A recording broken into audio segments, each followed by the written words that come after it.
Hello po, kamusta po mga kabayan? Si Kamanong po, nagbabalik po muli para po magkomento po sa inyo dito po sa Tambayan mga kabayan. Samahan niyo po inyong lingkod, magkomentuhan po tayo. Magandang araw po muna, tanghali, hapon, gabi. Madaling araw po sa ating lahat, saan man sulok ng ating bansa o mundo tayo naroon. Naway maingatan po tayong lahat mga kabayan. Ito po, umpisa na po natin, komentuhan po natin itong lumabas pong pahayag sa balita na inaprubahan na po ng ICC mga kabayan ang petisyon po ang hiling po ng kampo ni dating Pangulong Duterte sa ICC na ipawalang bisa o tanggalin ang dalawang judge po mga tambay na sila Judge Reyne Adelaida Sophie Alapini Gansol at si Judge Maria del Socorro Flores Liara ay pinawawalang bisa po ng pinatatanggal po yan mga tambay para maging prosecutor po kay dating Pangulong Duterte sa kanya pong sinasabing kaso daw po na crimes against humanity. Pakinggan po natin ang balita mga tambay. Gumugulong na ang petisyon ng kampo ni FPRRD para paalisin ang dalawang ICC judge sa kanyang kasong crimes against humanity. Ang update sa Duterte in The Hague sa agenda report ni Hannah T. Pinagpapaliwanag ng ICC presidency ang dalawang judge kung bakit hindi sila dapat tanggalin bilang mga huwes sa kasong crimes against humanity laban kay dating Pangulong Rodrigo Duterte. Sa formal motion na hinain ng kampo ni FPRRD, may perceived bias na raw sina Judge Rene Adelaide Sophie Alapini Gansu at Judge Maria del Socorro Flores Liera dahil una na raw silang sangkot sa pag-authorize ng investigasyon ng ICC sa drug war noong 2021. Bilang bahagi ng procedure, inutusan ni ICC President Judge Tomoko Akane ang mga partido na magpasa ng sagot hanggang May 22. Sa oras na matanggap na nila ito, magtatawag ng plenary session ng ICC para talakayin ang kahilingan ng Duterte camp. Humiling naman ng palugit ang ICC prosecutor para ilabas ang ilang ebidensya laban kay FPRRD dahil sa banta sa kaligtasan ng witnesses. Sa request na sinumite nitong May 14, gusto ni Prosecutor Karim Khan na ilipat sa July 1 ang deadline para sa paglabas ng witnesses' testimonies. Ang mga ebidensyang ito ang ginamit bilang basehan para ipaaresto si Duterte. Delikado pa raw kasing ilantad ang pagkakakilanlan nila kaya hinihintay pang makumpleto ang protective measures para sa kanila. 2 araw ito bago opisyal na nag-leave sa pwesto si Khan dahil sa ongoing UN investigation tungkol sa reklamong sexual misconduct laban sa kanya. Isang deputy prosecutor muna ang hahawak ng kaso. Pangalawang request for extension na ito ni Khan. Humiling din siya ng palugit hanggang June 20 para kung kailangang maghain ng request na hindi muna ilantad ang witnesses, may oras pa sila. Pasok pa rin naman daw ang mga hiling na ito sa rules ng ICC at hindi raw nilalabag ang karapatan ni Duterte bilang akusado. Kung aaprobahan ito ng pre-trial chamber, inaasahang maibibigay na sa defense ang lahat ng ebidensya at pangalan ng witnesses sa Hulyo. Para sa Agenda, Billionaire News Channel. Nakita niyo pa mga tambay? Ibang klase, no? Talagang dapat pong tanggalin bilang judge yan. Dahil nga po nangunguna sa investigasyon sa ating bansa.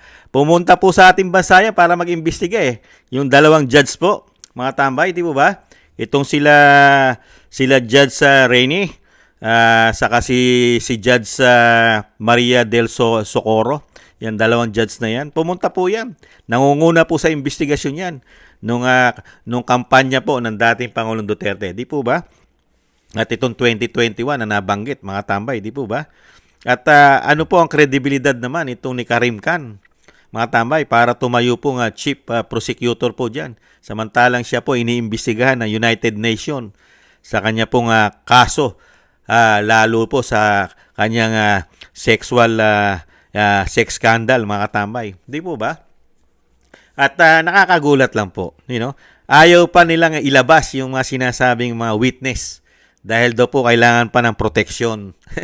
Bakit? Nanganganib po ba ang buhay niyan? Nanganganib po ba ang buhay niyan? Yung mga tao na yan? Kilakas-lakas na nga niya sa gobyerno. Magkakaalyado na nga sila. Lumalabas na naman nga sila ngayon na napakatindi at napakalakas. Lalo-lalo ngayon, napakikita mo sa mga karsada yan. Di ba? Napakarami na naman po nila ngayon. At isang damukal po. At talagang hindi po sila ngayon nagkakaproblema sa binagoongang Pilipinas, itong grupo na ito. Di ba? Nagkakaproblema po ba? nakakakuha pa nga ng suporta sa gobyerno, di umano. Paano po manganganib ang buhay niyan? Paano magkakaproblema yung mga yan? Sige nga. Kaya ayaw mo nyo ilabas. Mabibisto kasi. Mabibisto po yung mga tao na yan, yung mga ginawa nyo pong gawa-gawang mga testigo. Kasi po, pagka maaga nyo po kasi nilabas yan, maiimbestigahan po yung mga tao na yan kung ano po mga background check niyan. Iba-background check po yan. Di po ba? Aalamin po yung mga tao na yan. Kung yung mga tao na yan ay totoo po ba yan o mga taga-bundok? O grupo ng makakaliwa po ba karamihan dyan? Dahil nakita po natin ng mga nakaraan, pati po hindi po involved doon sa war on drugs o yung war on drugs na sinasabi ng crimes against humanity, di ba? Nagiging testigo sa ibang panahon, sa ibang taon, ibang petsa. Di po ba? Pati pagpas lang sa away. Yung away na lang, away ng mga grupo-grupo nila, mga adiktos. 'Di ba? Yung mga ganggang ibibintang kay dating Pangulong Duterte at sinasabing kasama raw daw po sa war against drugs, ibang klase, no. Ibang klase yung war on drugs. Grabe. Talagang alam mo magkakasabwat yata ito mga ito eh. Hindi kaya magkakasabwat dahil nga po doon sa umuugong na balita at talagang kalat na malaki ang pakinabang at malaki raw po di umano ang binayad ng bansang Pilipinas dito po sa ICC. Nagkamal daw po na isang damukal na pera po yan, di umano. Mga kabayan. At dyan mo makikita ang talagang napakagaling na yan po yung right moves po yan. Napakagandang moves po yan ng Duterte team. Dahil talagang kailangan mo questionin itong dalawang judge na ito. Hindi po kailangan ito tumuntong dyan o sabihin tumayong judge para maglitis sa dating Pangulong Duterte. Dahil antimano bias na. Ito nga si Karim Khan, bias din po ito eh. Bias din po. Bakit ko po nasabi? Komento ko. Hindi nga nasunod yung Rome of Statutes nila eh. Pero pinayagan niya na tanggapin. Di ba? Walang proseso ng batas nila na sinusunod. Dahil may sinusunod pong batas ang ICC, lalo-lalo yung pangunahing proseso ng batas nila, di ba? Yung kanilang Rome of Statutes. Di ba? Hindi nasunod eh. Kaya nga, bakit tinanggap ng kanilang chief prosecutor na katulad po ni Karim Khan, ang dating Pangulong Duterte? Hindi naman nasunod ang proseso ng batas. Kaya nga napupulaan ng ICC na nagagamit sa politika yan. Di ba? Pati po ang buong mundo, pati ang buong bansa, buong mundo, lalong-lalo ang Amerika, tinutuliksa po yan dahil nga po maling-mali ang ginawa ng ICC. Di ba? Binigyan na nga po ng sanction yan. Pati po ang pera. Yung pera mismo, yung asset, yung pera ni Karim Khan ay naka-freeze po yan. Mga tambay. Hindi natin alam po ang buong pera po ng ICC. Kasi po ang ICC po ay tumatanggap lang po yan ng pledge, tulong sa mga kasapi nitong bansa.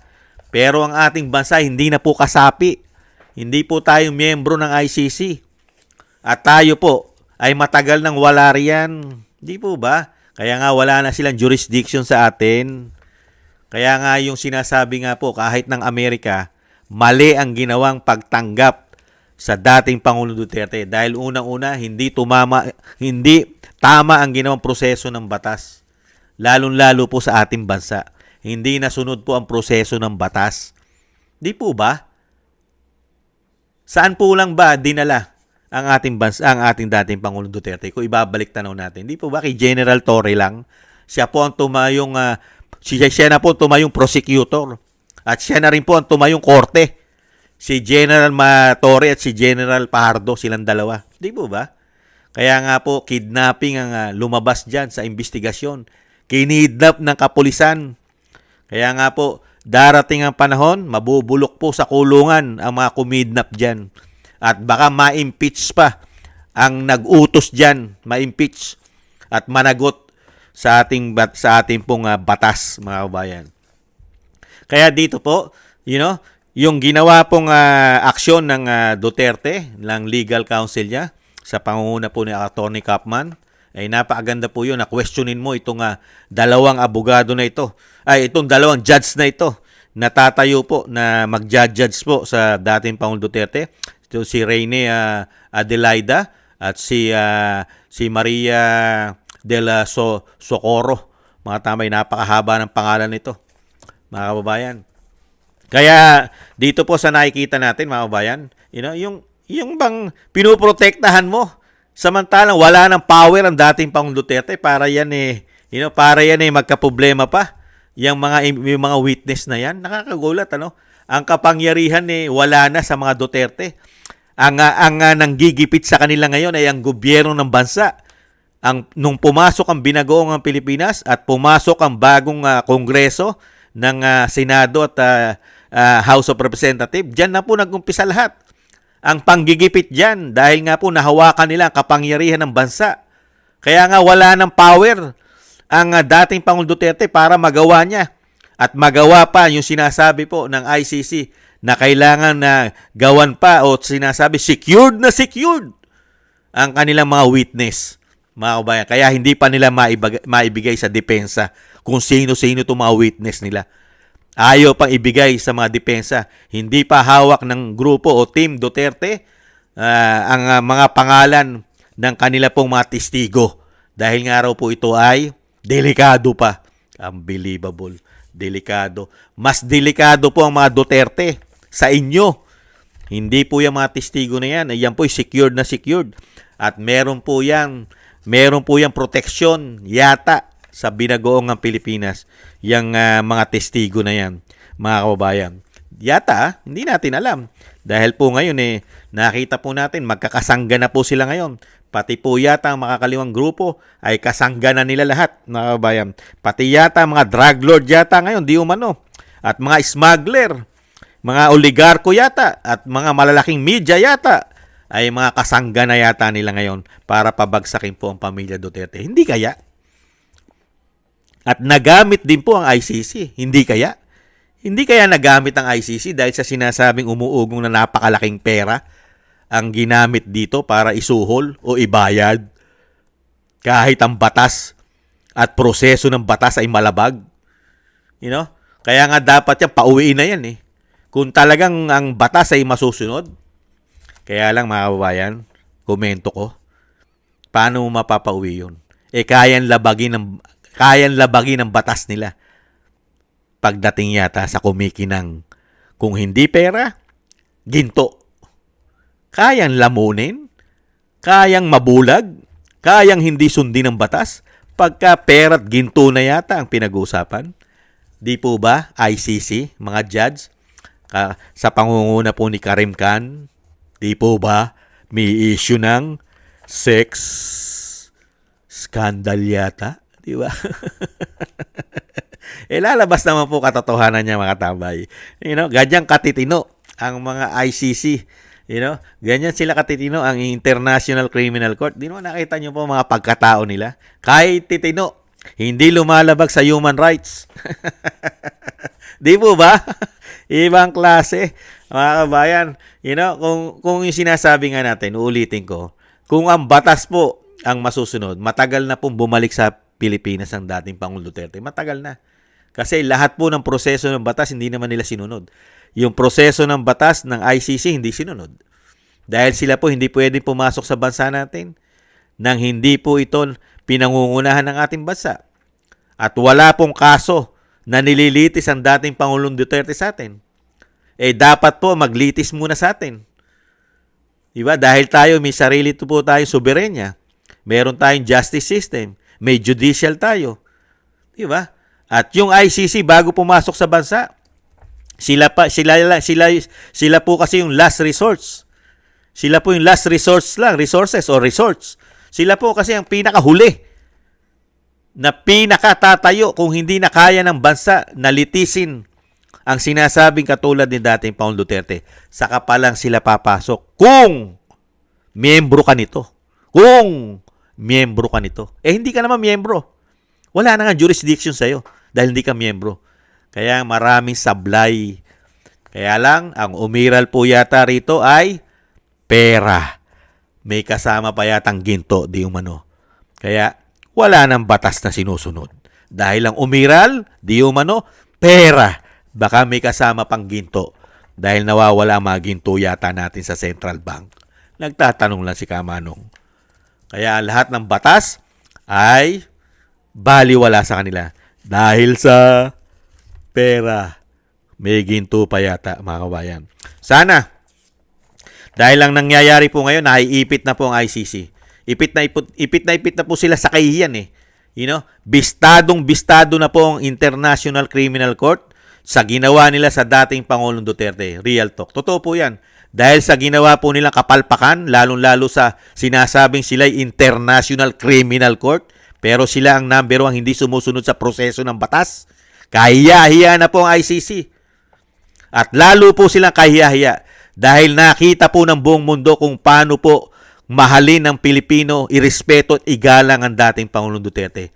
Itinuturing po siyang buhay na bayani ng mga Pilipino.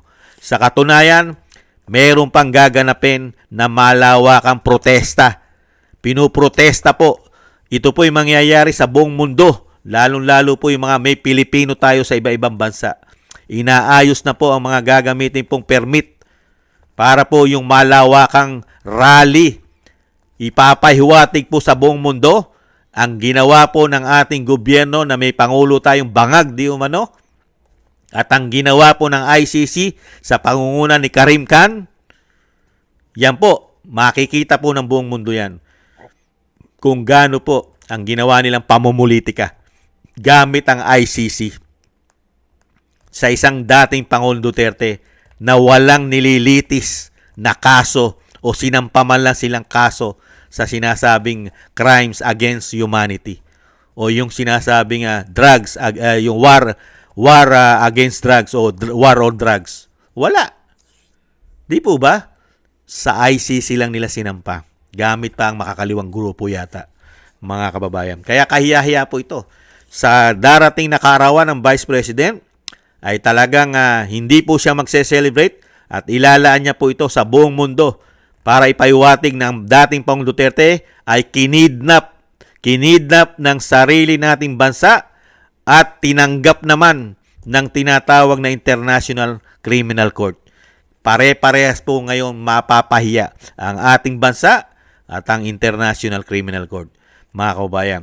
Dahil po, ilagana po yan. Mabo-broadcast po yan sa buong mundo, sa international media, ang gagawin po ng Vice President na talagang pabalikin. Kailangan po ibalik sa bansa ang kinidnap ng ating pamahalaan na tinanggap naman ng ICC, mga kababayan. Sana po mga tambay, ay wag po silang magtagumpay. Wag po sana magtagumpay ang kasamaan nila na ginawa po sa dating Pangulo Duterte. Nagamit pa yata ang ating kapirahan at ang ating kagintuan sa kanila yata, mga kababayan. Di umano. Maraming salamat po mga kababayan sa gusto po ng ating tambayang mga kababayan sa YouTube at TikTok at sa mga tagapanood po natin na tumatangkilik po. At sa ating po mga subscribers, siyempre po, thank you po sa inyong lahat. Shoutout po. Maraming salamat po. Ingat po kayo. At siyempre po, thank you rin po sa mga nagbibigay ng biyaya sa inyong lingkod. Thank you po mga kababayan. Shoutout po Kingston 123 ng Hong Kong, Eric Hershio ng Canada, Jake Yahoo 4531 ng Maisog, California, USA, Gina Ray Solid DDS ng Berlin, Germany, Julieta Celona ng Sydney, Australia, Jem Aris ng United Arab Emirates, Jobilin Watanabe ng Japan, ako si Pilam, Ani Joe, Teodorico Erguisa Jr., si Arpel Villacorta. Thank you po sa mga biyaya po na inyong pinagkakaloob. Ingat po kayo, maingatan nawa po, lalo po sa inyong mga paggawa. Ingat po, shoutout po sa inyo. Thank you. At thank you rin po sa mga nagko-comment, like, share, and subscribe. Maraming salamat po mga kababayan. At siyempre po yung dasal at panalangin po natin sa pamilya Duterte, lalo sa dating Pangulong Duterte na makauwi na nga po siya sa lalong mabilis sa ating bansa. At ang pag-iingat po sa Vice President na napakarami rin pong nagpapabagsak, mga kababayan. At tayo rin po, siyempre po, doble ingat po tayo mga tambay. Ingat po tayo at samahan din po natin ang dasal at panalangin na tayo po'y maingatan. Muli po mga tambay, maraming salamat po. Sa muli po, paalam po muna. Bye-bye. Ingat po.